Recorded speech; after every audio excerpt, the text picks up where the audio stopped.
देखिए, देश के अंदर मोदी एक तरफ विकास के एजेंडे को ले गए। देश का अगर बजट 2014 में 16.5 लाख करोड़ का था, आज 37.5 लाख करोड़ से ऊपर गया। लेकिन जो लोग समाज में अपनी एजेंडा चाहते हैं, उसमें मेरे जैसे व्यक्तिगत राय पूछे गए, तो आज की तारीख में देश में धर्म परिवर्तन का एक सख्त कानून होना चाहिए। आज प्रदेश बिहार सरकार के जो जनगणना, जातीय जनगणना की बात, तो जातीय जनगणना से मुझे कोई, मैं उस जातीय जनगणना के साथ खड़ा हूं, लेकिन जातीय जनगणना में ये भी होना चाहिए मुसलमानों को भी जात के श्रेणी में लानी चाहिए,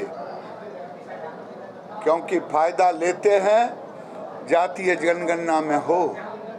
जातीय जनगणना में 11 जिले को 1991 में राजेंद्र गुप्ता और जनार्दन यादव ने पिटीशन दिया था कि जो लोग विदेशी हैं उनके नाम को, और समय शायद मेरे ध्यान में आ रहा 3 से 4 लाख मतदाता सूची से नाम काटे गए थे।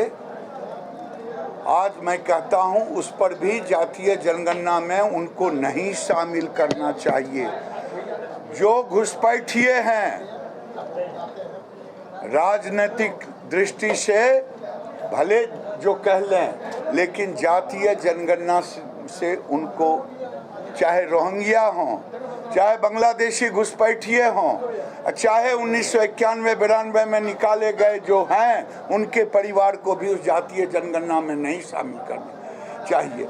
मुझे कोई दिक्कत नहीं, लेकिन अब समय आ गया है कि देश में अल्पसंख्यक पर पुनर्विचार होनी चाहिए कि देश में अल्पसंख्यक की परिभाषा को पुनर्विचारित करने की ज़रूरत है।